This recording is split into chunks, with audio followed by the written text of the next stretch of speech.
Pulp MX Network production. Welcome to the Troy Lee Designs and Racetech Suspension and Engines Blair Matthes Project. Welcome everybody again to week 2 of the Blair Matthes Project. Thank you to TLD. Thank you to Racetech. Week 1 kind of worked, so we're going to keep it going. Week 2. Now we have actual real racing to talk about, though, so that's awesome. Thank you for watching. Thank you for listening. Appreciate it. Troy Lee Designs, a leader in high-performance action sports gear since way back in 1981. Whether you're into motocross or mountain biking, Troy Lee has had you covered with high-quality helmets, apparel, protective gear. Justin Barsha wearing it, of course, and the big news for TLD was the Ducati team showing up with TLD partnership. They're going to be at 7 or 8 races. They're hoping to race nationals this weekend. So TLD Ducati is a real thing, and we saw the bike, and Troy did a great job because he's Troy, and that's what he does. So thank you to TroyLeeDesigns.com. We'll have a code for you people watching and listening soon to save with those guys, so stay tuned for that. And Racetech as well. Racetech guys are fantastic over there in Corona, California, not far from Troy Lee, by the way. Motorwork, suspension work. They do motor work for a couple of real high-profile teams. They just can't tell you about it because they sign NDAs, but they know what they're doing with flowing and porting 4-stroke heads and, of course, suspension as well. The patented gold valve started way back in the mid-'80s. It's still rocking. Revalve in a box, and they got Racetech service centers all across America. And you can save with Racetech by telling them you listen to Pulp. We'll tell you more about our other guys later on in the show. But thanks again for watching and listening. The reviews were fantastic. YouTube people seem to like it, and that's really important. I'm Steve Matthes. With me, as usual, week to week, you know this gentleman. He used to be on the broadcast team. He used to work KTM support. He used to be a pro supercross racer. Now he's got Supercross U, the Daniel Blair. What's up, DB? That was a nice intro. YouTube people, though, huh? That's what we call them? YouTube people?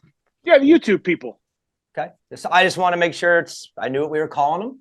I didn't have a designated name. They were happy, though, for sure. But I didn't know they were called YouTube people. So I'm good with that. That's what we'll roll with.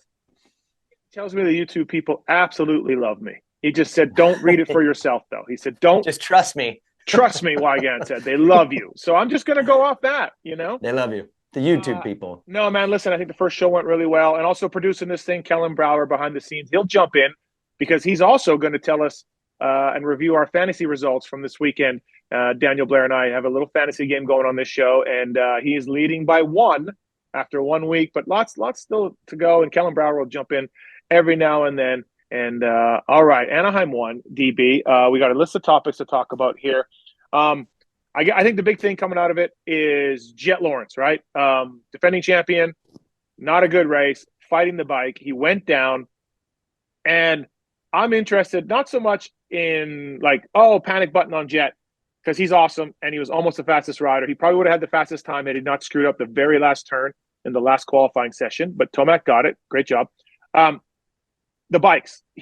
I knew this was going to be a thing coming in from Paris, from people I talked to, the time off, the new bike, and it looked like it. Both him and Hunter didn't look the same. They looked like they battled it. I know what these guys do. They mostly test in Florida now, and you come out to California, and things are different and things are weird. So, Daniel, I'll throw it to you. Are we going to see them struggle through the West Coast, and as soon as we hit Tampa, things will be better? Or do you think, knowing Darren Lawrence, knowing how progressive he is, you'll get it, progressive, new sponsor, knowing how progressive he is, that they come out of the gate with better settings this week? I'll start there and say probably yes. I mean, Dazzy's really smart. I've known him through the years, and he is a different mind as far as the way he looks at things. And I have to imagine he was probably dissecting things during the main events and looking for things to start with on Monday. That's what I would guess. So I think they're going to figure it out. I just don't know the time, because you're right. The Florida to California thing is really weird, especially when California is this dry. I mean, it's just the second week of the year. Monster Jam was in there. It was hard. That track had a hard base. And it just seemed like, to me, the bike was, he just seemed disconnected from it. Like he was afraid to really push it into things. Like he was like on ice a little bit. And so to me, that sounds more like a feel thing than maybe like a dramatic setting. So I would imagine they're going to be better in San Diego. I don't see them as the type to go backwards. So I guess it's just a rush. Like, how quickly can you get it? Because Chase and Eli are good. Like they're good to go. And Jett's way down already in points. So he kind of has a weird little window that he needs to get it right and get it back going, because mathematically he's weirdly in a tough spot. That's kind of odd for him. It was speaking of odd, it was weird to see him pick his bike up from the crash and kind of just ride around. I mean, you can tell he's like, you know what? Bike threw me to the ground. It wasn't me.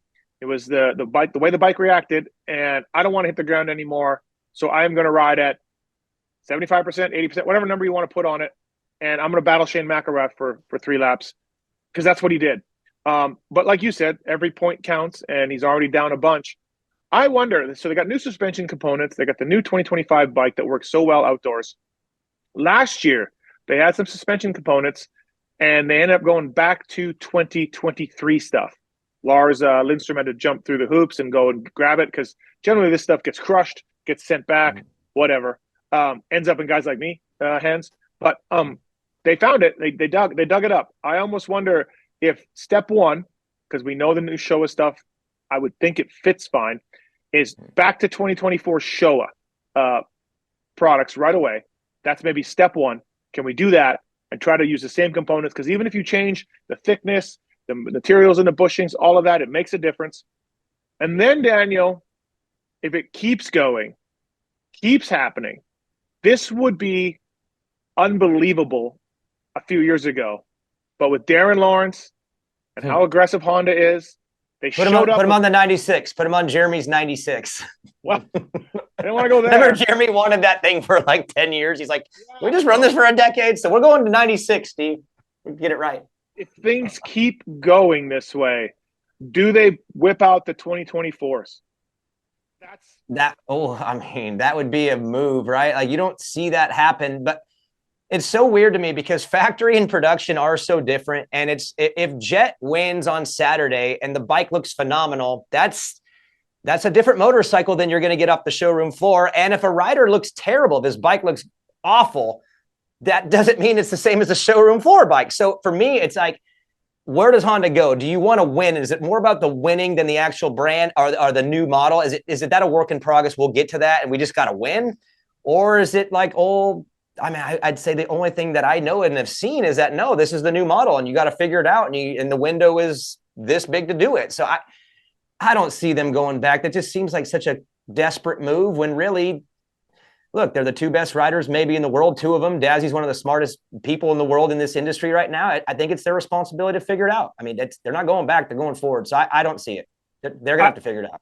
I don't either in any time soon. But if this keeps rolling, I think Darren, knowing what I know, and I think Honda not being the same as they used to. I mean, Honda showed up with split clamps, aftermarket split clamps for Ken Roczen and Chase. That would have been unheard of back in the day. If it keeps going, I wonder if that topic will be thrown around, but we'll see. But there's no doubt. Hunter didn't look the same. Jett didn't look the same. And to be a fly on the wall with Lars and Hutch and everybody else trying to figure this stuff out. Because, look, if a 2024 Jett might not have won that race after that start, after getting hung up like that. But he was not. He was so average. Just average, and it was shocking to see. But Daniel, talking about the start, you did want to mention something about the Jett Lawrence start? Well, I believe that in order for the night to go right, you have to make a number of good decisions along the way, Steve, and you're faced with decisions every few minutes. And I saw a photo. I didn't even think about it when it happened live, but I ended up seeing a photo from behind the start. Kellen, I don't know if you could put this up but I don't understand this decision, Steve. He goes in between Jason Anderson and Justin Barcia on the start. And I know he's like one of the best starters we've ever seen, but that's just bad. That's just a bad decision. It's just a bad move to go in between them. They don't obviously like him, and they're both very explosive and aggressive at all times. If you don't nail out of the gate, you're screwed with them. And then look what happens. So I actually didn't even think about it until way later, but dude, what's up with that? Like, would you do that, Steve? Would you go? If you were guiding him, would you put him in between Jason and Justin? I would go anywhere else. Well, I know really. it's not ideal, but he had 9th gate pick. So, nobody knows what the ruts were like in front of the gates that he didn't choose. Also, I don't know if you noticed this. I put this on my social. like the inside gates you were just going to hit a jump if you just went on the very inside gate. It was not lined up. It was not smooth out of the gate, which is a kind of a disaster a little bit on the track crew guys, that making sure that not all 22 gates are fair. So when you look at the inside and the outside gates as being completely unusable, and then you look at his 9th gate pick, and you look at the ruts that we don't know about in front of the other ones, honestly, DB, I mean, I could be wrong. I think it's fine. It's not ideal. It is not ideal to start next to a honey badger and a rabid dog. Not ideal. But in between them. Not ideal. But I don't know, man. He must have not had no more choice. So I'll just lean towards like, hey, man, he had no choice. I can't buy that. And here's why. Because all the variables you said are right. The rut, that's going to play a role. The alignment, that's going to play a role. The people already on the gate plays a big role. That's one of the biggest roles. Like, especially, to me, it was just very confident in himself that it didn't matter, and he would shoot off the gate because he does that so much. But to me, that's a very, very considerable variable that you would consider. Mm-hmm. Is that who it is? And just those two human beings and Vince, those would be the three. Like, you just don't go near them. I mean, even Eli goes outside a lot now. That's to get away from a lot of that mess in there. Sometimes he has to do it, but if I'm Jett, I would have stayed away from that and just came out 5th instead of 22nd. So yeah, bad move. Starts weren't good all day. Lars wasn't very good on the button. That's the bottom line. Works for Joe. He was great with Joe, but not so good with the brothers, you know? So, all right, Daniel, Chase Sexton won the damn thing. And we had him on the show Monday. And, you know, he's such a great interview, man. He's so honest. He's so, you know, talking about the ins and outs of his vlogs and showing too much or showing too little. But he mentioned this to me on Friday, and he mentioned it again on Monday. Change his seat, change the handlebars, try to get more on top of the bike. He's even saying that on the show that maybe we'll lower the start device even more than what it already is. So really he really thinks the starts will be better because of these changes of getting over top of the bike. We already know he's like a monster, right? The guy's jacked. So, hey, Chase Sexton with a better KTM and better starts, Daniel. I mean, that was borderline perfect. I think he stalled it. I think he stalled in the heat too. I think he did it twice, but other than that, that was like so comfortable and aggressive. It was just perfect. It was one of the better Chase Sextons I've seen, but I think it's rad. And this is cool for everybody listening to understand these factory guys. They're looking for stuff all the time to get better. And it's engine this and it's suspension that, right? And it's always those things. But he did tell me about this before the season, that he was trying to get a different feel on the bike, and he did this seat thing, and it wasn't an elevation thing. And he's big and heavy. And it's crazy that maybe that of all things might be what helps him on the start. And because it changes where he sits, changes how he drops his weight. And it's just cool that these guys, instead of going so deep into the suspension just forever and ever and ever, they went outside the box and said, hey, what if we moved your body up a little bit through a seat? So I think that's rad. I think that's a really cool thing. I think it's rad that he's sharing it too, because I mean, he told me privately, but if he's telling you that and that's going out, that tells me that they're searching in cool ways, and he found it because the start was better. And dude, what do you say? I mean, it was a pretty dang good night. Yeah, absolutely. Hey, Seat Concepts, by the way, they've been saving assets since 2009. All things Seat Concepts, guys. Pulp 25 to save 15% off. They support the factory beta guys, which, by the way, Oldenburg and Benny Bloss did pretty well. Benny, I got something to say about Benny. I got something to say about Benny too when we come out of this. And Phoenix Racing, not so well. Tough night for Phoenix Racing, guys. Evan Ferry, torn Achilles. Dylan Ferrandis, no bueno. Gavin Towers did all right, though. Seat Concepts, guys, whether it's dual sports stuff, whether it's motocross stuff, they're there for you. Pulp 25 is a code to save with them. And also Zool's Bag, zoolsbagcode.com, Pulp 25. Daniel, you got the Zool's hat. They sent you a bag. So you're I got a hat now. Hold on. Video people. Since you YouTube people. Hey, you YouTube people. Yeah. Check out this bag I got from these guys. It's like a super backpack. Which is good for me because, Steve, I kind of travel weird. Like, I don't need a lot, but my backpack's small. So I'm set. This thing is actually pretty sick, and I like the hat too. I'm kind of picky on hats. And so thanks, guys. Yeah, great bags. Zach Osborne, Trey Kennard, Pastrana using them. And zoolsbagcode.com, Pulp 25 to save with that. So we got a lot of codes to save with this. All right, Benny Bloss, go. Oh, he just in the heat, he had Jett all over him at one point, and it was just rad because he was so locked in, and Jett couldn't get around him. And it was just like, it was a cool on camera because it was a lot of switchbacks, and you could see Jett was trying to force the issue. And I admire Benny's just ability to stick in there, because I think these guys usually know who it is, especially when the big Honda board's coming out right behind. You kind of know. And when it's Jett or one of those guys and you know it's one of them, there's a tendency for a rider to be like, oh, man, like, dang. And he just didn't. So I wanted to point out that I liked his aggressive defense, and he didn't care that it was Jett. And it was fun to watch on screen, he just playing defense for about a little over half a lap. It was sick. First time he's made Anaheim 1, I think, in 6 tries. He'd never made Anaheim 1, previous 6 tries. So he finally made it. He DNF'd because him and Savachi got together and he didn't finish, but baby steps. Yeah. First Anaheim 1 he made. The riding was good, though. He looked good. Looked really good. I want to make this show, we want to make this show, specific to things that you and I are specialty at, or things that we know, or people we know. We want to give people an inside look behind stuff. So when it comes to Cole Davies, this kid, he was really good. He was really fast all day. He came from 20th to 11th or 8th. What do you do? 8th. 20th to 8th, star racing kid. And Daniel, 2 years ago, you showed up with this dude parked at the side of the TLD gas rig, and he's from New Zealand. And you actually told me to not have him on the show because he's not a great interview. When I asked you, you're like, hey, he's not very outgoing. That'll change as he matures. I was looking out for both of you. Yeah, no, that's fine. No, yeah. And listen, the dirt bike racing is what's important. But like the kid, you're at KTM, so you can talk freely about this. How does this dude get away? How is this guy in his 3rd year of Supercross, 1st year as a pro, and he's gonna make people? I'm telling you, he will make a podium this year. He's that good. How does this kid get away? Like, take us through the process of this. And I know what you told me privately last year. So if you don't tell people on this show what you told me privately, then I'm going to yell at you.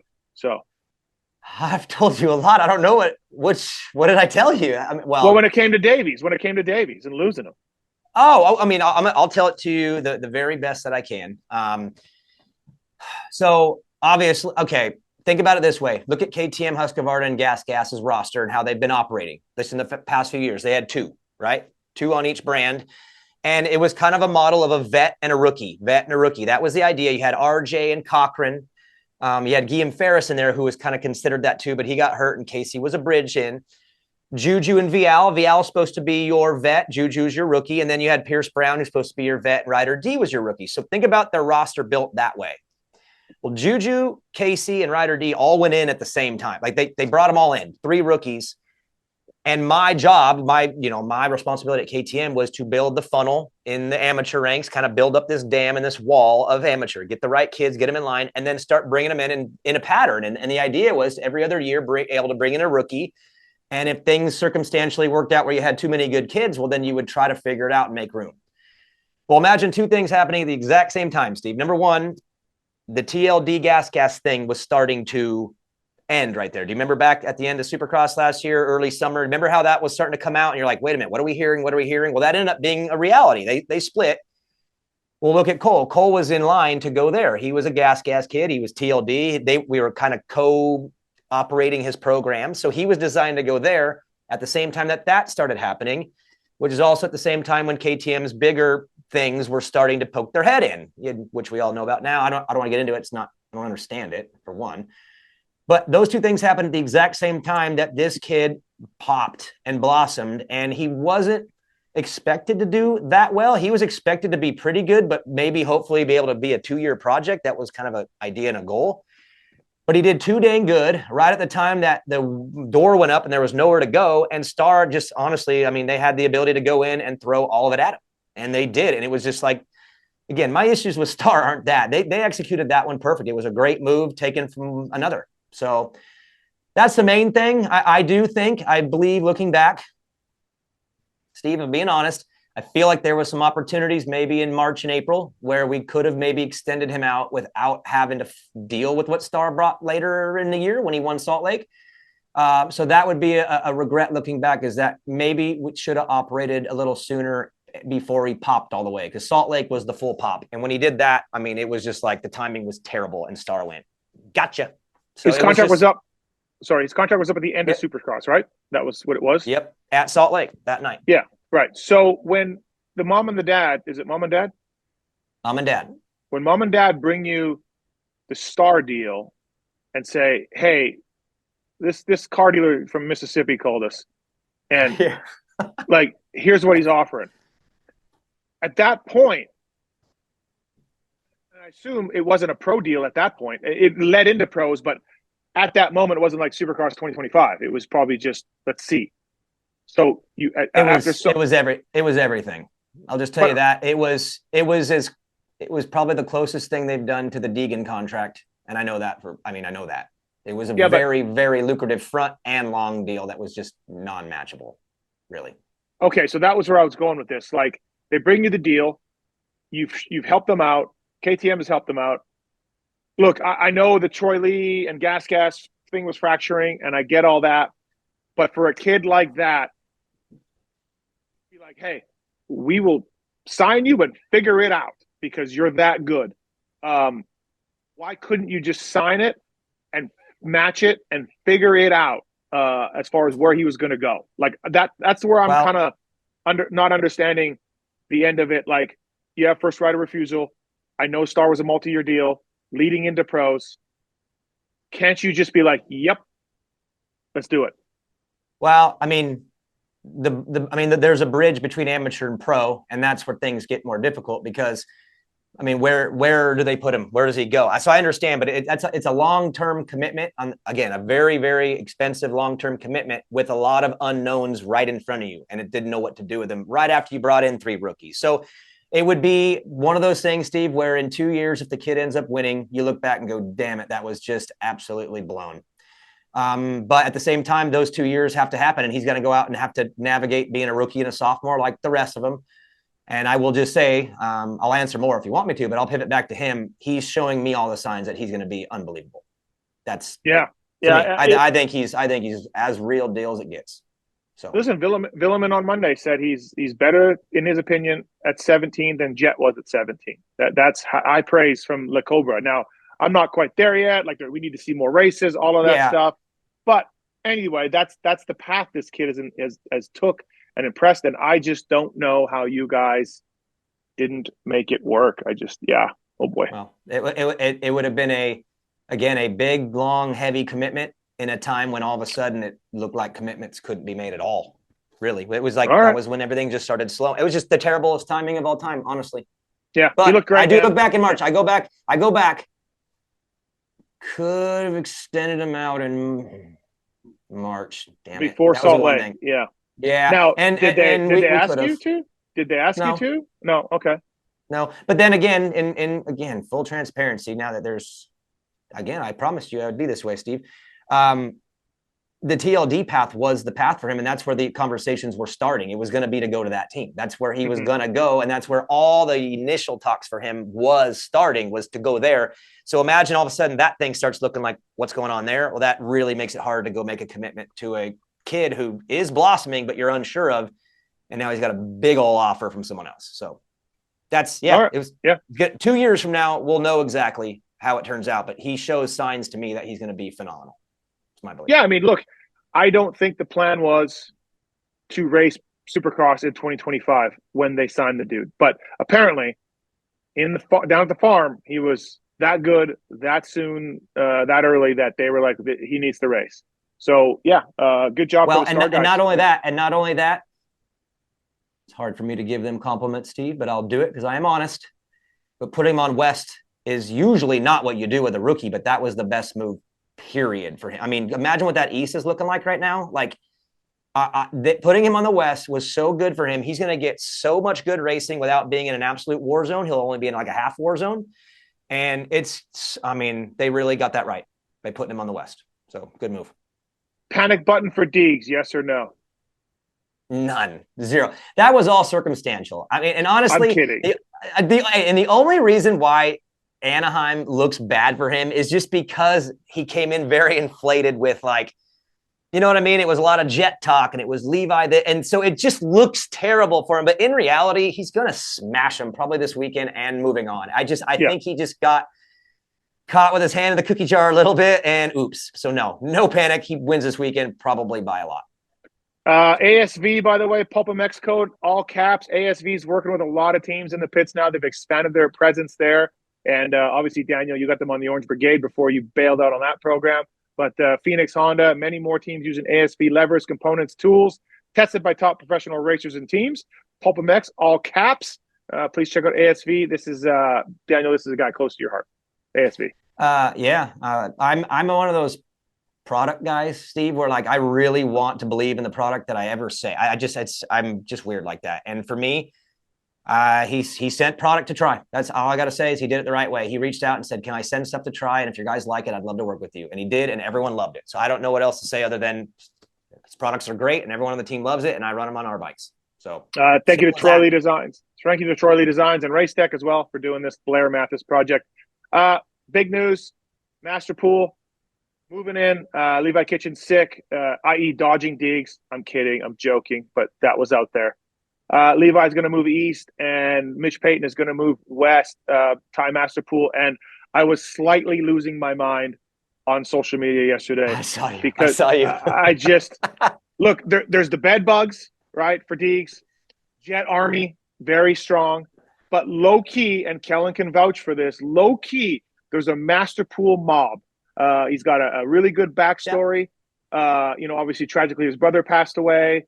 He's been super fast with very limited races here and there. It's just whatever it is, the Masterpool mob is out there. JT told me, I can't confirm this, but JT's told me he's missed more supercrosses than he's actually ever made events. So he will be better on pro circuit, and he will be a 5 to 10 guy on the east, maybe a little better on the west. But for the people on social media saying this costs him the title, I want to reach through the computer screen and punch you in the face. His best supercross finish was 13th. So he's going to go 13th to the title. Yeah, I mean, when you believe, you believe. Look, I saw it, Steve. I think I understand why you're so upset, because it is so. You have a really hard time with some comments, man. I'm going to figure it out one day. I'm going to figure out and put them in a file and figure out what it is with you. But there's certain comments from people that really piss you off, and I don't know what it is yet, but that one did get you. No, because it's the Masterpool mob, Daniel. So if one moron says that, I just go, whatever, I move on with my life because there's one moron out there. But I'm telling you, on Instagram, on Twitter, in my DMs, it's a pack. 10 to 15 people. Okay. That's fucked. He can't. That's fucked. He's behind in the title chase. He can't do it. And I'm just like, holy shit. There's more of them. There's more Masterpool mobs out there. The kids. Ty's a great dude. He's really fast. Outdoors, yes, title contender. But don't you think people think this? Don't you think that Mitch Payton, Ollie Stone, over at Pro Circuit, who saw Ty ride, or even watched videos from Texas because he was in Texas for a while, all of these smart people that saw him ride every day are like, you know what? Ty could win the title on the East. He's faster than McAdoo. He's faster than Hammaker. But you know what? Let's put him west. No. If he could really win the title, if people thought he could really win the title, they would not move him to west. People who are smarter than us, people who are around him every day, calm down, everybody. Okay. I want to comment on him, and then I want to move to Pro Circuit Cali because I do have some questions, Steve. First thing is you're right. He is an outdoor guy, and I would say a threat for the title. I mean, Deegan is the favorite, hands down, to win it again. But Ty would be one of the threats. I'd consider him one of the guys. So for me, Supercross has always been about getting through it and having a solid year and treating it like that foundational year that he's never really had all the way through, and doing everything possible to make sure that at round one of the motocross championship, he is just lights out. That would be the plan. So for me, Supercross expectations shouldn't be there. Moving to the West, this is good. Who cares about points? Whatever. My question is, why did he ride West from round one? Why, Steve, go with a 2 West, 3 East model when it's more expensive to go more East, when Ty should have been on the easy side anyway, which the West is the easier side. I'm just going to say that right now. As someone who benefited from an easy side in his day, the West is easier. Why wasn't the Ty on the West to begin with anyway and just gone 3 West and 2 East so he did Anaheim? Like, why didn't he race Anaheim? That's the only question I have. That's weird to me. Well, I would just counter that with Why would you go 3 west and 2 east? Because when you've had like 5 years of being able to barely keep a roster together, go to Anaheim 1 and load the deck with 3 and come out with all of them. I mean, look, he ended up with 1. I mean, 45 minutes down the road, Anaheim 1 guy. Like, I would have had 5 just to make sure I at least started with full, and then you never know. But I just, they went trim and then lost a guy. And to me, I don't know why they didn't go 3 from the beginning. That's my question. Something I don't know, obviously. So to be fair, West lost Kitchen, Faulkner, and RJ. RJ was always going to be a little sketchy, let's face it, as far as making it. But they lost Faulkner and Kitchen right away, too. So you had Faulkner and Kitchen to, Deegs got 5th, and you had those 2. Now Deegs gets 7th, let's say, or whatever. Now we got 7 guys. Equitable. You got RJ and Faulkner just going east with no real replacements. I mean, Styles is not fair, but Styles is not a Faulkner replacement at the top of that 250 class. Kitchen going and east RJ too. And RJ never, but that was game day decision. But RJ, I'm telling you, the week of, RJ and Faulkner had already gone. I would have immediately moved Ty to the west, just again to get that season done with on the easier side. I just, the East is going to be a war zone, dude. Fair. We knew Faulkner and RJ was out 10 days out of Anaheim, and maybe fair to say, hey, Ty, go west. But we don't know preparation and everything else, so I don't know. But if he's good enough to go west at round 2, he was good enough to go at round 1, and that's why I just don't understand why they didn't do it from the beginning. That's all. Kellen, jump in here. Would you agree, Kellen, that there is a Masterpool mob, like low key? I wouldn't even call it low key. Of course, there's a Masterpool mob. That's loud. Oh, sorry if I'm too loud. But it's been going. It's been going for years. I mean, privateer level, they were begging for him to get on a factory bike for what seemed like years, and especially when he started crushing it too. You guys remember the Masterpool for MXDN talk? Like, I just was like, So they're out there.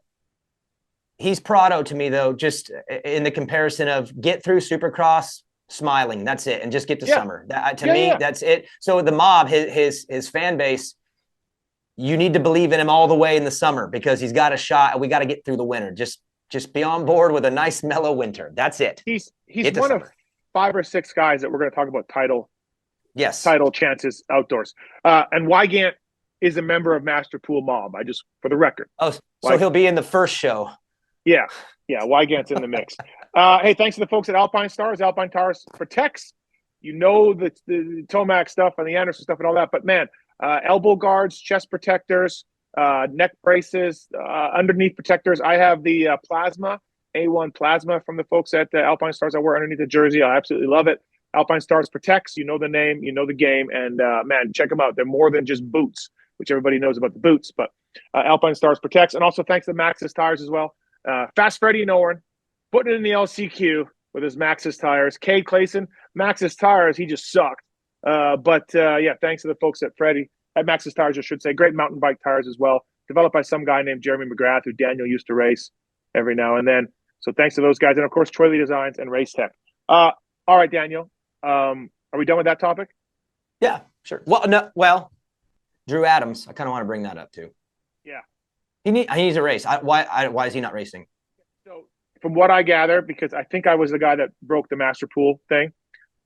From what I gather, Drew wanted to race. Drew's people wanted him to race. Drew was told, if we have an injury, you're going to jump in. But at the end of the day, Daniel, Mitch has 5 guys. It's a brand new bike. He doesn't have an extra mechanic. So there's nobody hurt, right? Levi's just going east.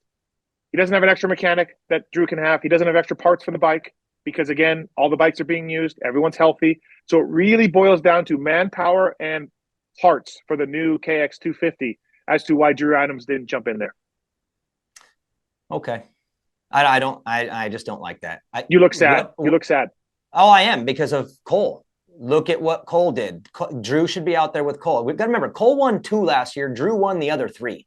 He's really good too. And he would be in there, in my opinion, looking similar. I don't know who would be better, but they would be very close. And that West Coast is so good right now because it's a little light at the very top. So there's a good group from probably 5 to 14 that he would have a way better initial introduction to supercross with. Then if somehow an injury pops up and then he goes east over there, for Drew, I believe he should be on the West Coast racing with Cole, racing with Parker Ross, Avery Long, Gavin Towers. I love that whole group got in there and they all did really well. And I feel like there's a guy missing to me, and it's Drew. I think he should be out there. It'd be better for him. So I'm just bummed. That's all. Sad. Okay. All right. So. Next up, underrated 250 guy. He got 3rd overall last year in the East. 6th this weekend. He had to get through the last spot in the heat race. He beat factory riders Cole Davies, Michael Mosman, and Marchbanks. And I know 3 of those guys crashed. I get it. But Coty Schock, man. Coty Schock on the club team. Deegs got him in the last turn.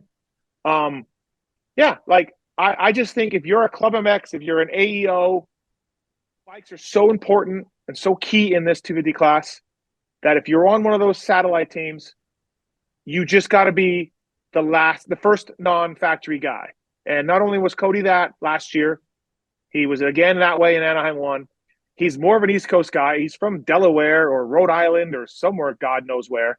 So he's not grew up in California. And shout out Coty Schock, beating some factory guys, getting 6th. Shout out Club MX, Coty Schock. I think he's a little underrated. I really do. And I'm not just saying that because he took a project bike of mine. I had a plated pipe for a project bike, and he told me he could turn it into like a without the coating, without the nickel coating, with a heat gun and a wire brush and some other shit. And I sent it to him, and he did it for free.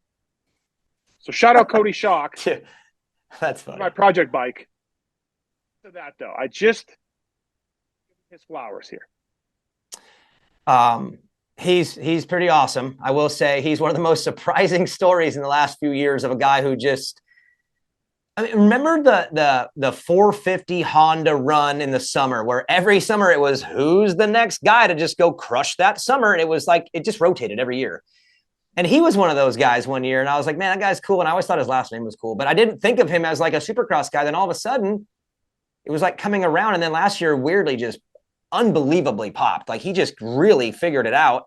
Kudos to the club guys. I'll get to that in a second. But it's just crazy to see his progression and who he's become and how he is probably that best privateer guy. I mean, he is, and he's battling with the factory guys. He's one of them all the time. It's not like they're smoking him and he's in his own category. He mixes it with them all the time. So I like him a lot. I will say he did split the fan base in half pretty heavy this last weekend because there was a lot of people that wanted him to just unload on Deegs and send him to the rocks, which he could have done as payback. But then the other half of the fans are like, dude, he's a good dude. And he came out and said, I ain't like that. And I think half the fans were like, good guy. So he did split the fan base there a little bit, Steve, because he had an opportunity to do some real damage if he wanted to. He did.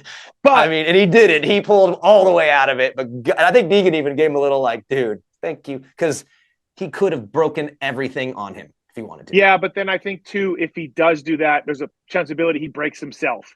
He for sure breaks Deegs and puts him into the rocks. But something could happen to Coty in that instance, too. So. Yeah, he made the right decision. I'm just saying, I remember seeing it in time, and I was like, in the motion, when he went on off, I literally thought back to last year, that last corner, and I was like, oh my God, he's going to kill him. Yeah. And then he didn't. It was like the quickest 1 second ever. But he split the fan base. There's a lot of people that kind of wanted him to, and then a lot of people thought it was admirable, which it was probably smart too. I don't think Yamaha would have been stoked. Club would have been like, oh boy. Yeah. So good call. But he's badass, man. He is great. I love watching him, and I like the club guys. I think they made a great move there. They signed him to a 3-year extension like last year. And man, when you got someone, I did that in the amateurs, when you got someone and it's the right guy and you can see it all the way out and you know it's going to work and they got all the right you just do it. And I applaud them for that. And he's got a home now and they can build together. And he's a rad part of the 250 class now. So sick. Yeah. Shout out Coty Schock. Yep. All right, Daniel, Justin Hill. He's good. He beat a bunch of factory riders. I don't know what year of bike he's on. The wrap is from 2016, but Justin Hill, he was great all day, time practice, all of it. And in the main event, he passed Eli back at one point. And that was so sick. What did he get? 7th? 7th. Seventh. Like, dude, Legit. Justin Hill, everybody. So here it's so hard with him because there's some perceptions, right? Like he went away and was a cop. He went away and did music. He kind of painted the picture like he was over racing, didn't like it. Maybe that was the case. I don't know the exact feelings, but he definitely like walked, and he has this image of being like, man, he was young and he won a 250 title, and then he just kind of bounced. But in reality, if you go back to his 250 days, he was always really, really good. Even the year before he won, he was good that year too and was winning races. So it's no surprise that he's good. It's just here we are, and he's like super duper privateer guy, and he's really motivated all of a sudden, and he's battling with Justin Cooper and passing Eli back, like whatever. And to me, that's a cool story because it's not surprising that he's that good. It's just surprising that he's that motivated right now, and why, and what's like, to me, that's what's really cool. It's surprising. It's mystery wrapped in a riddle. It really is. And I love it. And I love it for that because some of these big time factory guys, by the way, he got 8th, not 7th, correct myself. Yep. Some of these big time factory guys are just like, fuck my life. I got to deal with this guy. Like he's so good. Right. He is good. Yes. Yeah. And he's in shape. He looks like he's in better shape than he has been in a while. So that's awesome. I'll tell you what too, look, perception matters. Like I just said.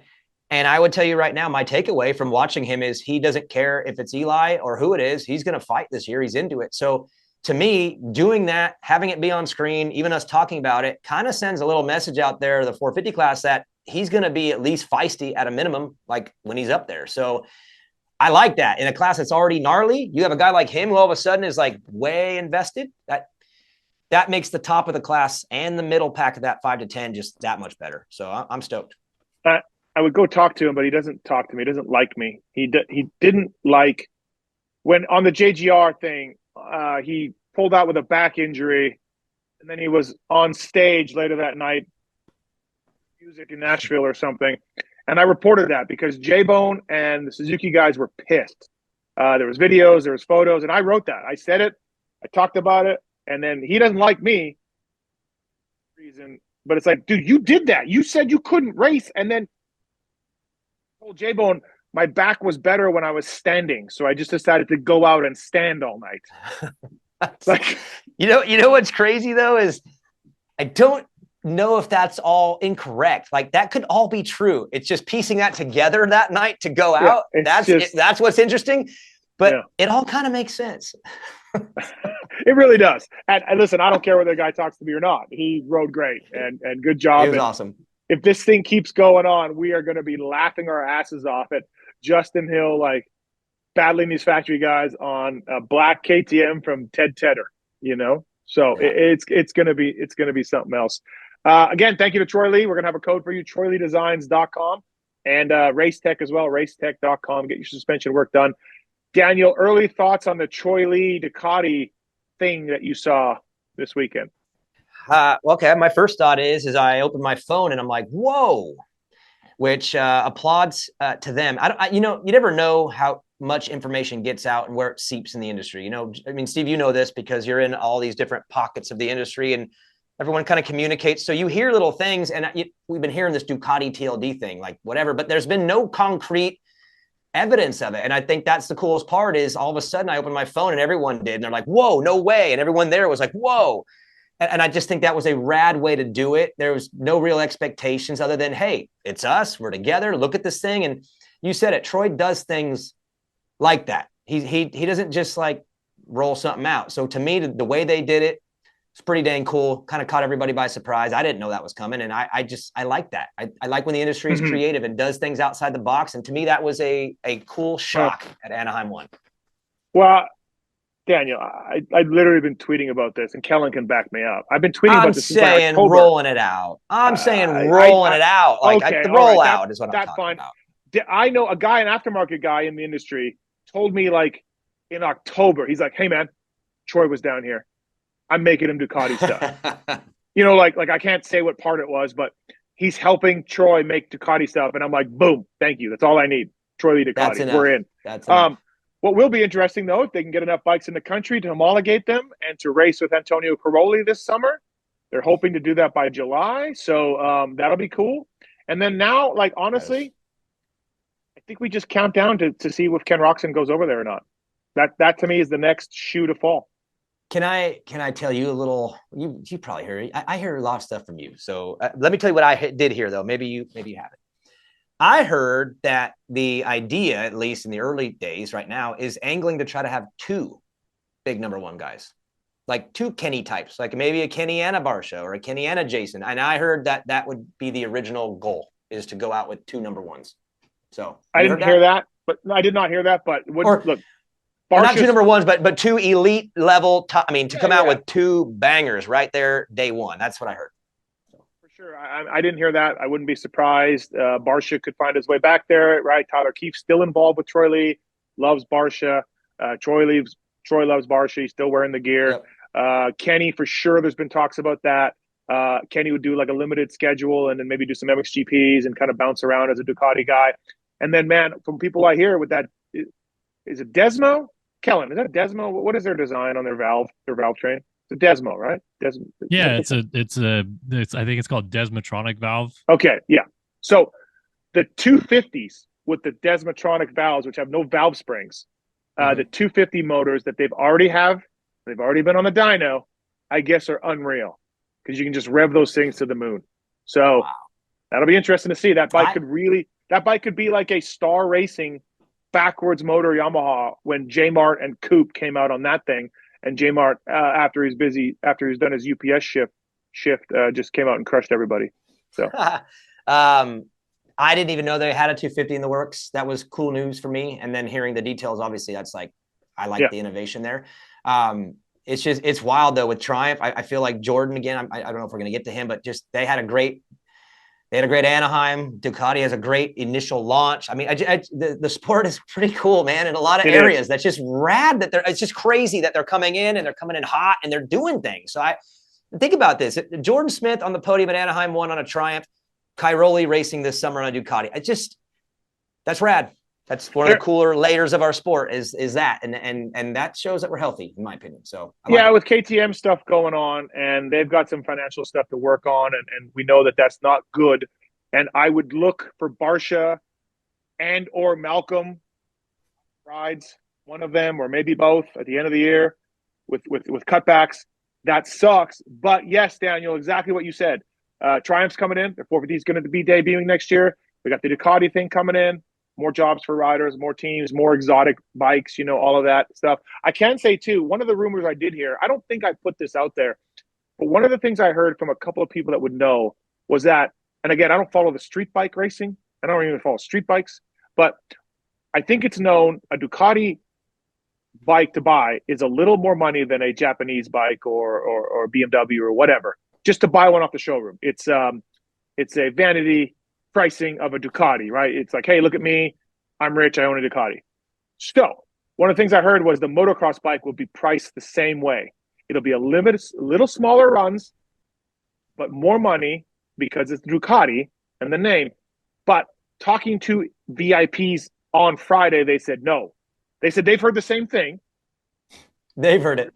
They heard that same thing, and they told me, no, this bike will be priced competitively with the Japanese and Austrian bikes. So that's something that, just for clarification, I mean, maybe they're snowing me, but that's what these VIPs told me as far as that goes. So yeah, I'm interested in how they do it, because Triumph, they're launching their own way too. I was at the Endurocross Championship, and Johnny Walker was there with Triumph, and he was kind of testing the bike and debuting it, and he stayed for over half the series, and then I think he's coming back next year. So you can see that they're getting into a lot of different things also. I'm just curious what Ducati is going to do in other avenues of the dirt bike, So it's cool. It's cool times to see this. Firepowerparts.com. Speaking of Club MX, they're on the Firepower train. Those guys are batteries, chains, firepowerparts.com. Get your local dealer. I have a Firepower loading ramp. And then I got Randy Richardson a Firepower loading ramp because Daniel Blair stole his. So I hope Randy enjoys his Firepower loading ramp. He does. And I'm safe now from the death threats. Hey, do I get to do a read? Yeah, please do. Because I got one. I mean, you did my ASV one, but we shared it. But can I do the Decal MX one? Because I'm trying to get in the read game. The only reason Decal MX is on this show. So Ron at Decal, great guy, fantastic supporter of all things pulp. You're going to love this, Daniel. He asked me, hey, I know I'm on Re-Raceables with Wygant, but I really like working with Blair, and I like this new show. Can I move the sponsorship over to the Blair show? Which I said, sure. And so that means less money for Wygant. So I'm sure you're stoked on that, Blair. Wow. I said last week, midweek domination. I mean, what better way to strike early than to take a sponsor from him? Now, obviously, it doesn't matter to you. It just goes from one to the other, but oh man. All right. Yeah, well, let me do this read then. Let me get this read on Decal Mex, man. I'm ordering up, and you should too. You ready for this? From beginners to seasoned vets, race teams, project builds, and magazine tests, DecalWorks' mission is to cater to those who love to ride, Steve. Upholding the true definition of quality, service, and knowledge, visit decalmex.com and use promo code PulpaMex25 to get 100% off of your next graphic order. 100%? Free. Yep, paid for by Pulpamex himself. You're the first 10 in free. You are paid by Steve. Terrible at these reads. You are not doing these reads. Start Your Systems. Start Your Systems is buying everyone. Decal works. Okay. All right. Yeah. But no, 20% off custom graphics, Pulpamex 25. Boom. Okay, so Daniel, we're terrible at planning, but I blame Kellen more than anything. He's the producer. We were supposed to come up with some sort of bet on this fantasy game on the Blair Matthes project on what the loser has to do. And we didn't do that. And Kellen didn't remind us. And Kellen sucks. And that's the moral of the story here. But we got to figure it out because you and I are going to be picking riders each and every week. For this, Kellen Brower is going to pick the riders and assign them to us. And so last week, basically what we're doing is Kellen's picking the riders. He's going to jam me probably to try to help Blair because he doesn't like me. And then we have to pick what position they're going to get. And then whatever the difference is, that's the score. So if I pick Malcolm for 5th and he gets 8th, I'm +3. And if the guy doesn't make the main, Kellen came up with some sort of cockamamie scoring for that because that actually played out this week. So last week's show, I had Cooper Webb, Joey Savacci, and Jorge Prado. And Daniel, Kellen gave you Sexton, Justin Hill, and he gave you Dylan Ferrandis, who tried to pass an arena cross guy on the outside. Made a big mistake.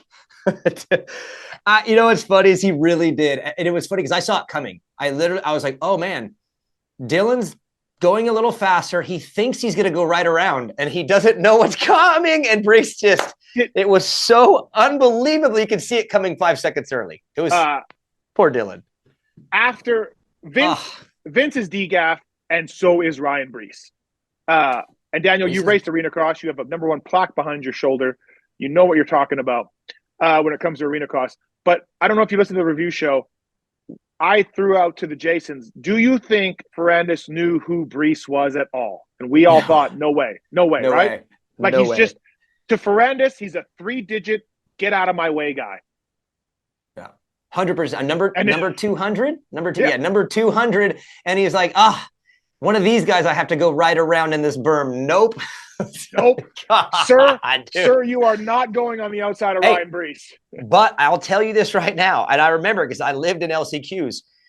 Whenever you would get on one and then you're down in the tunnel and then a factory dude rolls up or a former champ rolls up, you're like, what are you doing in here? Like, what the hell? and honestly, it makes you like kind of mad because it's like, this is supposed to just be us in here to figure this out. Like, you're not supposed to be in here during this. And I could see Brees, just his type, man, being like, Malcolm, Nichols, Dylan. Any three of you, you're going over a berm if you even think you're taking away a main event spot because you shouldn't be in here to begin with. And so I just did. Poor Dylan had no clue, but I saw that coming 5 seconds early, and it was game over. I didn't actually put it together. I didn't actually put it together, DB. You did, but 3 250 Supercross champions in the LCQ. Yeah, that's a pissed off Ryan Brees right there on the gate. Trust me. In the tunnel, it started. All right, Kellen. What kind of theory did you come up with for guys who DNQ? What was your theory to try to help Blair out? Well, my theory was because in Ferrandis' situation, I think he finished like, I don't know, 12th, something crazy deep in the field in the LCQ. So I didn't want to do the distance between where he was supposed to finish plus the LCQ positions that he didn't get in as well. So I just added 5 to the score based on you picked him to finish 11th. He doesn't qualify, so you go all the way back to 22nd with his score +5. So actually, somehow, some way, even with that convoluted system, you still beat Steve this week because you were so close with Sexton and Hill on your picks. Yeah. That so your parade of 16 doesn't look that bad. Yeah. So Brees destroys my ability to destroy you in this game. Let's just put it that way. Because if Brees or if Randis is in there, he gets 11th, Steve. So you should be very grateful for Brees. I picked Savatgy for 9th. He got 21st because he said that after Benny landed on him in the turn, Benny fell over on him. The bikes were tangled up, and he said Benny wasn't helping. It was just standing there. And Benny said, "You're damn right I was, because I was pissed off at Savatgy, so I wasn't going to help." And Joey said, Benny screwed you. Yeah, Benny screwed me. So you said Sexton would get 2nd. He got 1st at the +1. Ferrandis recovered. You said 11th, +16. Justin Hill. Hey, listen, that's a little bit of a ballsy pick. You said 10th. I would have said that was a ballsy pick. He actually got 8th. That's 2. And I had Cooper Webb, 3rd to 4th. Savatgy, 9th to 21st. Jorge Prado, 7th to 14th. And after all of that, actually, though, like Kellen said, I'm only one back. So we called it pretty close. Prado did you dirty because he was up front for a long time. Yeah, he probably, without the fall, Prado gets like 10th. So yeah, they get it. That little pack gets him, but still, it was cool to see him up there. I will say though, dude, I don't want this to stick, but I have to say it. Dude, it reminded me a lot of Vince, dude. He was left and right a lot in the beginning. I mean, it was Vince, but super Vince, like green super Vince out there. But just, I think those guys were like, whoa, a little bit, because he was going where he wanted. So a little bit. Kellen, you know the Fox guys. Could you tell him to put Super Vince on the back of his pants? Super Vince. Super Vince. a little Super Vince logo. I mean, dude, he whole shot the main. He whole shots the first freaking. I mean, he's Super Vince. Maybe instead of like the Fox crossbow thing that they do, crossbone thing for wins, we do like how many guys he holds up positions for, and it gets little Super Vince logos. Yeah. Like listen, like the college football guys get the things on their helmet. Just start marking them up, dude. Yeah. Daniel, DV was not happy with Prado's ride at all. Villiman really? Yeah. I have no expectations. So for me, I'm like, what? Like, I thought it was great. He was up there. He got a second as heat. He'll figure it out. That was fine. No, Villiman was just more upset with the blocking, more of the Vince stuff. Oh, like, I mean, dude, bro. Yeah. He didn't want him to get by. He's been watching Vince the last 5 years, taking notes, man. Troy Lee Designs, Race Tech, Decal Works, ASV, Maxis, Zool, Seat Concepts, A-Stars, Firepower, Blair Matthes Project. All right, Kellen, you're going to add some 250 guys this week? Yes, this week we are going to go with 2 250 guys and 1 450 guy. And I like chaos. So even though you guys are still close in points, I want to see if we can build some separation here early in this title fight. Do I get Deegs? No. No. That's not chaotic at all. Deegs is about to put a hurt on him, I think, this weekend. He's mad, dude. He's gonna smash him. Yeah. All right. So last week we started with Steve. This week I'm gonna start with Daniel. Daniel, Coty Schock, 6th this past week. Where's he finished in San Diego? Okay. Ooh, I like that spot for him, but I think let's go one back. Let's go 7. We'll go one back. I'm going to give Davies and Marchbanks a shot to get in there a little bit, maybe put them back one spot. We'll go 7. All right, 7th. And then this one I picked for you just because I don't know that Steve actually knows this gentleman, Lux Turner. Oh, I'm a big Lux fan. He's Steve. Just remember Lux Turner here in a year or two. That kid's really good, and he's going to be one of those McAdoo Schock type stories in a couple of years. Just first of all, ready for that. I know who Lux Turner is. The name Lux is cool. I wish I was named Lux. Lux Matthes has a nice ring to it. So screw you, Kelly. I don't know who Lux Turner is. Anyway. Have you met him in person? Nope. Sad. I could not pick Lux Turner. If Lux Turner was up here in the Pope Studios, I wouldn't know. You wouldn't know who he is. No, I don't know what he looks like. Oh, man. And his sister Rips. So have you heard of Lala? Have you heard of Lala Turner? Have you heard that? Lachlan? Steve, you heard that? Sounds like that sounds like a 1950s starlet. Lala Turner. Well, she is unbelievable on a motorcycle. I think the best right now, I believe. And she's young. And anyways, Lux is sick. So what does he get? Let's just go 11 again. I'm going to go 11 for a while with him. He's going to sit there at 11. These picks are terrible. I will gladly win this week. Okay. All right, and then let's jump up to the 450 class. Aaron Plessinger, not the most ideal opener, but does he do better at the place that he won last year? I mean, yeah, I think he's going to be better. Let's go 6. Let's go let's go 6.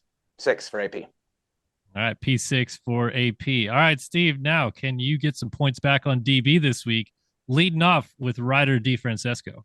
Hold on 1 second. I have to. We're holding. No, you can keep this in the show, but I forgot to check the weather because that is very important. It's beautiful here right now, I'll tell you. Yeah, it's 60 degrees and sunny. Okay, go ahead, Kellen. Who's the guy? Ryder D. Okay, listen. Ryder D. We had Millsaps on the show Monday. I did not think.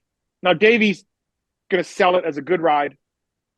If you are a factory rider, you should not be caught late in a main event by anyone outside of like Deegs or Jett or, somebody elite. Jordan Smith, as great as he is, should not be catching Ryder D with the lead that Ryder D had late in the race. So I don't think Ryder D's race was all that great.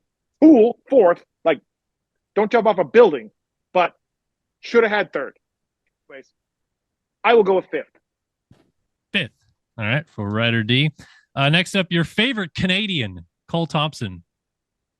Yeah. Kellen, I can't. Dude, that's great. You got to pick someone else. That's not a hard pick. I mean, to me, that'd be a very easy pick. But he's steady. Just salty. I don't like the guy. Okay. 22nd. Like, I don't like the guy. Nice work, Kellen. Is that your real pick? 22nd. God damn it, Kellen. What did he get at Anaheim? 8th? I think he was 10th. 10th? Okay. I do like the solitaire guys. I wish them nothing but the best. 10th again. Okay. Keeping it steady. Yep. And then last for you, let's go Justin Barcia.